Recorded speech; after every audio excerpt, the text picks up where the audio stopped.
grateful for the opportunity to learn it on someone else's ticket and make some pocket change to boot.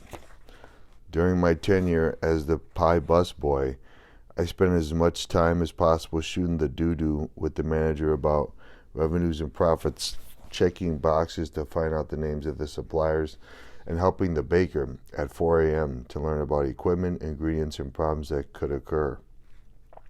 A full week went by, and I guess I was pretty good at my job because the manager sat me down, fed me some pie, yuck, and promoted me to, drumroll please, cashier. I thought about it long and hard for exactly a nanosecond, replied, thanks, but no thanks. First, there was no way I could learn much being stuck behind a cash register. Second, I'd already learned what I came to learn. Mission accomplished. So that's what I mean by being in the corridor. It means entering the arena where you want to be in the future in any capacity to get started. This is far and away the best way to learn about a business because you see it from the inside. Second, you can make the contacts you need, which you can never have made from the outside. Third, once you're in the corridor, many other doors of opportunity may open to you. That is, once you witness what's really going on, you may discover a niche for yourself that you hadn't recognized before. Fourth, you may find that you don't really like this field, and thank goodness you found out before you got in too deep. So which of the above happened for me? By the time I was done with Mother Butler's, I couldn't stand the smell or sight of pie. Second, the baker quit the day after I left, phoned me, and explained that he had just found out about a hot, new piece of exercise equipment known as gravity guidance inversion boots. You may have seen Richard Gere hang upside down in these in the movie American Gigolo, and wanted to know if I was interested in looking at them. I checked things out and decided the boots were dynamite, but he wasn't, so I got involved on my own. I began selling the boots to sporting goods and department stores. I noticed these retail outlets all had one thing in common: crummy exercise equipment. My brain bells went berserk. Opportunity, opportunity, opportunity. Funny how things happen. This was my first experience selling exercise equipment, which eventually led me to opening one of the first retail fitness stores in North America and making my first million. And to think it all started with me being a busboy at Mother Butler's Pie Shop. The moral is simple: get in the corridor. You never know what doors will open unto you. I have a motto: action always beats inaction. Rich people get started. They trust that once they get in the game, they can make intelligent decisions in the present moment, make corrections, and adjust their sales along the way. Poor people don't trust in themselves or their abilities, so they believe they have to know everything in advance, which is virtually impossible. Meanwhile, they don't do squat. In the end, with their positive, ready, fire, aim attitude, rich people take action and usually win. In the end, by telling themselves I'm not doing anything until I've identified every possible problem and know exactly what to do about it, poor people never take action and therefore always lose. Rich people see an opportunity, jump on it, and get even richer. As for poor people, they're still preparing. Declarations.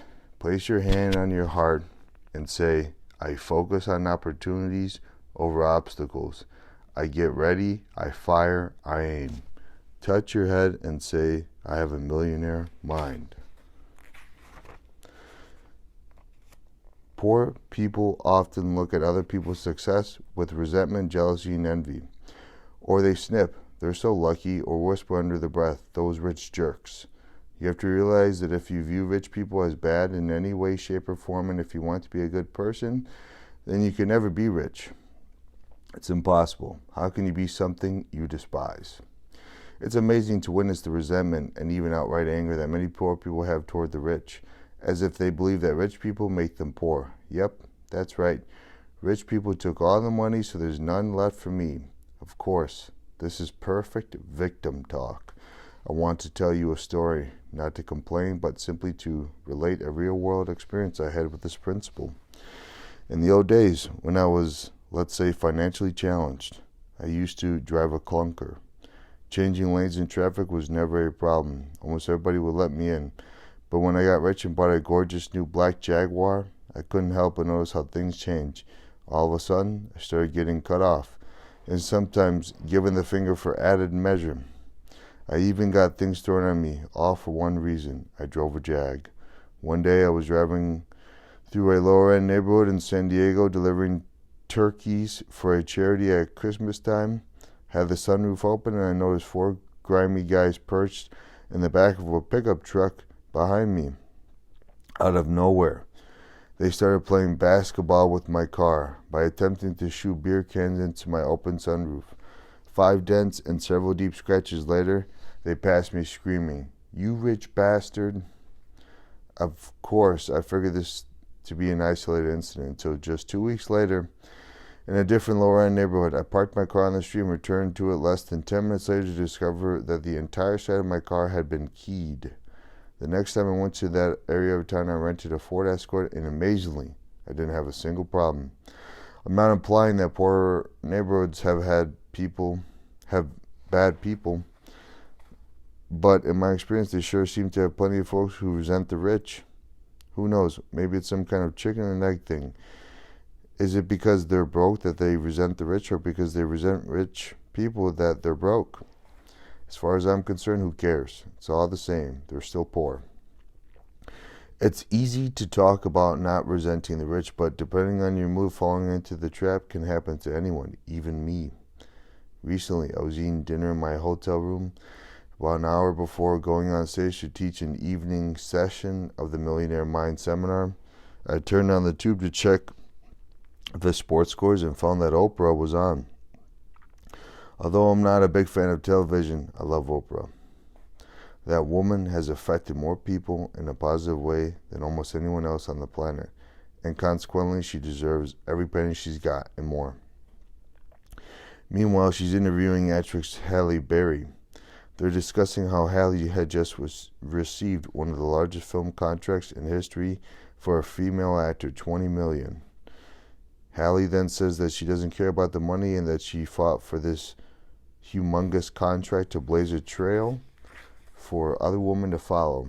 I heard myself say skeptically, "Yeah, right. Do you think I and everyone else watching this show is an idiot? You should take a hunk of that dough and give your public relations agent a raise." That's the best soundbite writing I've ever heard. I feel the negativity welling up inside me, and just in the nick of time I caught myself before the energy took me over. Cancel, cancel, thank you for sharing. I yelled out loud to my mind to drown out that voice of resentment. I couldn't believe it. Here I was, Mr. Millionaire Mind himself, actually resenting Halle Berry for the money she made. I quickly turned around and began screaming at the top of my lungs. "Way to go, girl. You rock. You let him off too cheap. You should have got $30 million. Good for you. You're incredible, and you deserve it." I felt a lot better. Regardless of her reason for wanting all that money, the problem wasn't her, it was me. Remember, my opinions make no difference to Halle's happiness or wealth, but they do make a difference to my happiness and wealth. Also, remember that thoughts and opinions aren't good or bad, right or wrong, as they enter your mind, but they can sure be empowering or disempowering to your happiness and success as they enter your life. The moment I felt that negative energy run through me, my observation alarms went off, and as I've trained myself to do, I immediately neutralized the negativity in my mind. You don't have to be perfect to get rich, but you do need to recognize when your thinking isn't empowering to yourself or others. Then quickly refocus on more supportive thoughts. The more you study this book, the faster and easier this process will be. And if you attend the Millionaire Mind Intensive Seminar, you will dramatically accelerate your progress. I know I keep mentioning the Millionaire Mind course, but please understand I wouldn't be so adamant about this program if I didn't see for myself the phenomenal results people get in their lives. In their outstanding book, The 1 Minute Millionaire, my good friends Mark Victor Hansen and Robert Allen quote the poignant story of Russell H. Conwell in his book, Acres of Diamonds, which was written over 100 years ago. I say that you ought to get rich, and it is your duty to get rich. How many of my pious brethren say to me, do you, a Christian minister, spend your time going up and down the country advising young people to get rich, to get money? Yes, of course I do. They say, isn't that awful?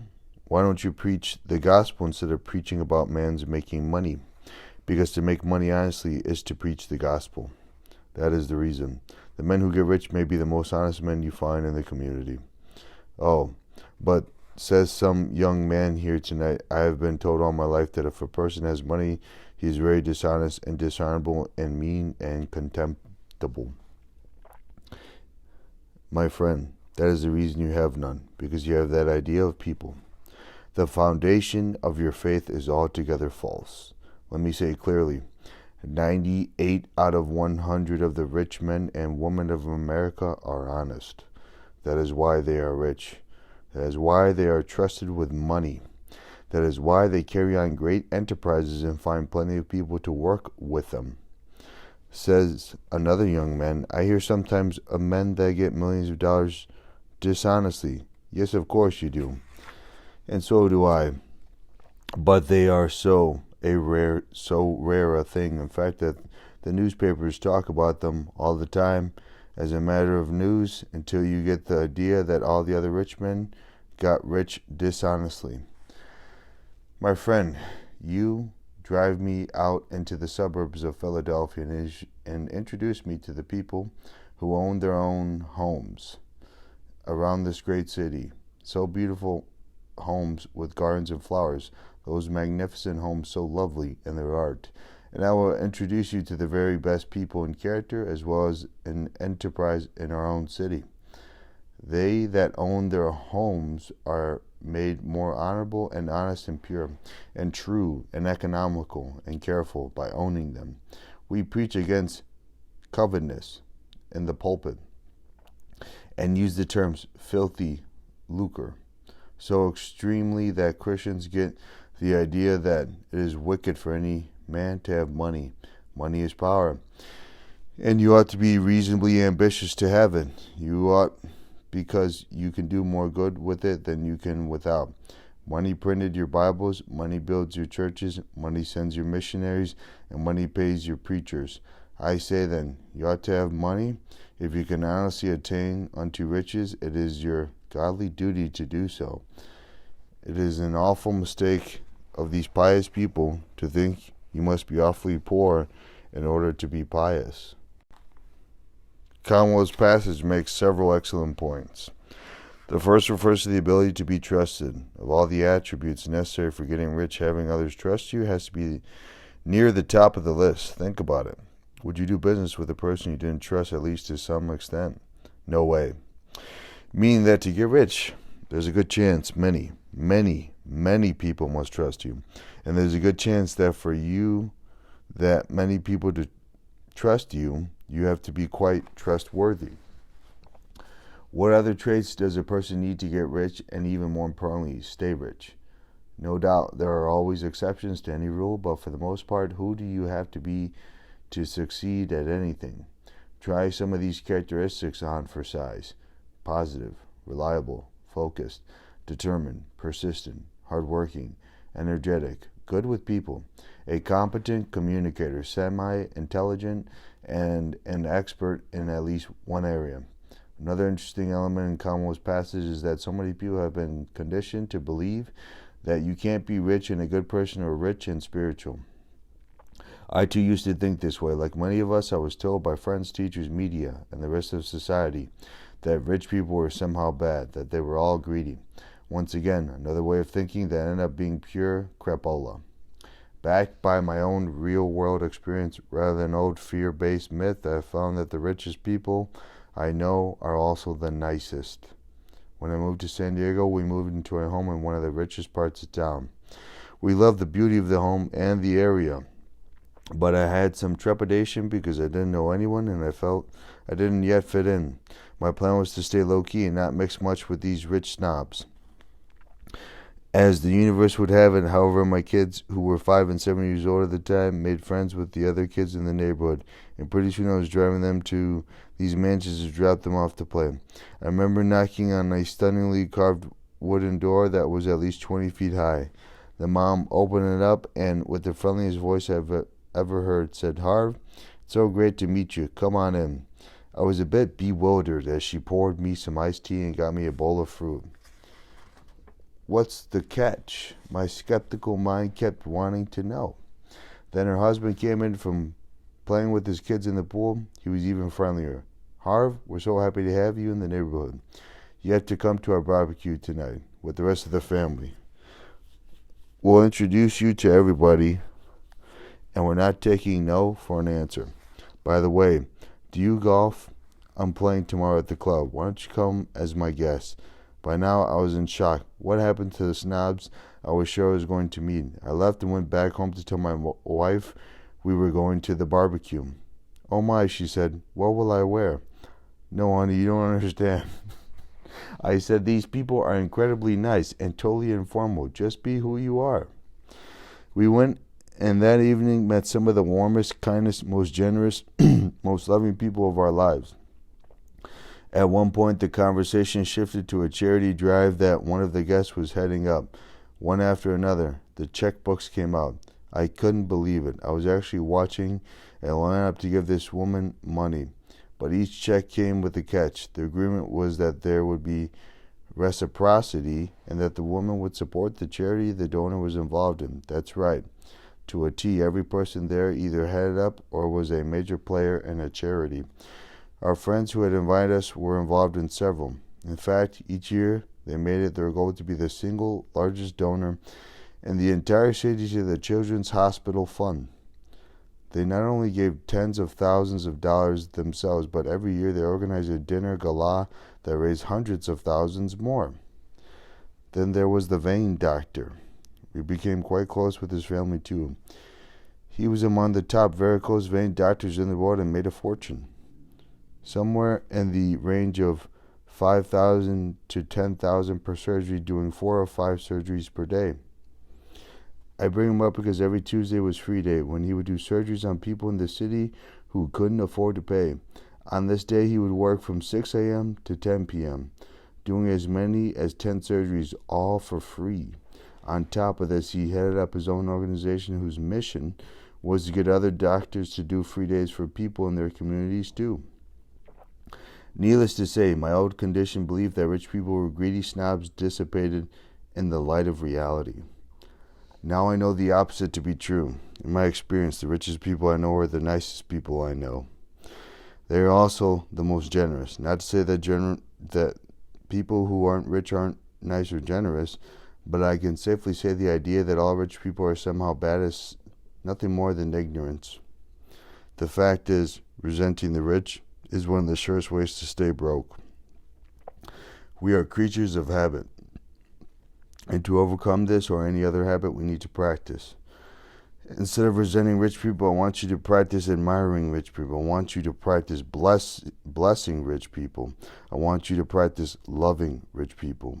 That way, unconsciously, you know that when you become rich, other people will admire you, bless you, and love you, instead of resent the heck out of you the way you might do them now. One of the philosophies I live by comes from ancient Huna wisdom, the original teachings of the Hawaiian elders.